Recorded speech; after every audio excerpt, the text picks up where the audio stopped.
ইরানের প্রয়াত সর্বোচ্চ নেতা আয়াতুল্লাহ আলী খামেনির শেষ যাত্রার অবসান হল।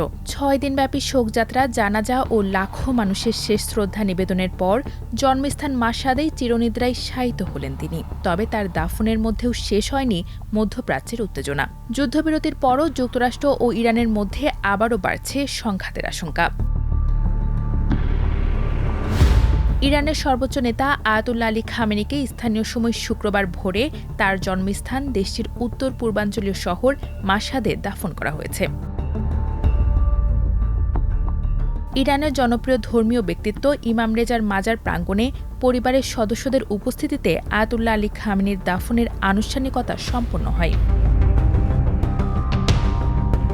দাফনের আগে খামেনির মরদেহ একটি ট্রাকে করে মাশহাদের জনাকীর্ণ সড়ক অতিক্রম করে ইমাম রেজার মাজারের দিকে নেওয়া হয়। ট্রাকের দুই পাশে সাদা পাগড়ি পরা আলেমরা হেঁটে যাচ্ছিলেন, আর কালো পোশাক পরা লাখো শোকাহত মানুষ ইরানের জাতীয় পতাকা, খামেনির ছবি এবং বিপ্লবী স্লোগান সংবলিত লাল প্লেকার্ড হাতে শেষ বিদায়ে অংশ নেন।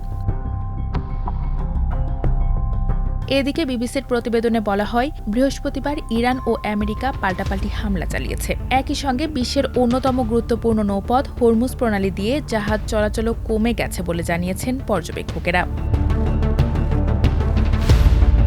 যুক্তরাষ্ট্রের দাবি, তারা হরমুজ প্রণালীর আশেপাশে ইরানের ৯০টি সামরিক স্থাপনায় হামলা চালিয়েছে।